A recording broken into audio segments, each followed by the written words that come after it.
Welcome to the Rim Break Rodeo. We hope this video helps. In this video, I will show how to make salmon head soup updated. Rinse 1 salmon head and remove gills, then add 2 liters water, 1 piece kombu, onion, and sliced ginger. Bring to a gentle simmer and cook for about 20 to 30 minutes while skimming impurities. Strain solids, adjust seasoning with salt or miso, and finish with chopped scallions and a squeeze of citrus for brightness before serving. Start by patting the salmon head dry and removing gills and excess blood to prevent bitterness.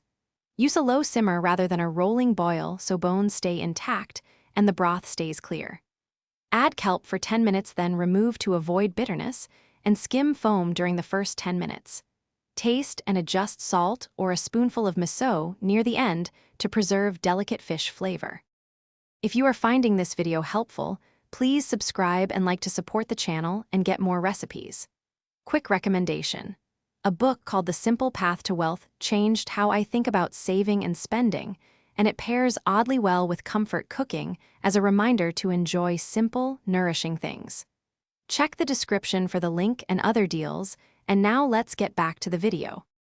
For variations, fold in a spoonful of miso at the end to add savory depth without losing delicate fish notes. Brighten the bowl with citrus like lemon or yuzu and finish with sliced scallions and a drizzle of sesame oil. To make it a full meal, add tofu, rice noodles, or steamed rice. Adjust salt carefully and use fresh herbs to keep flavors lively and balanced for each serving. Thanks for watching. Consider subscribing if we helped you.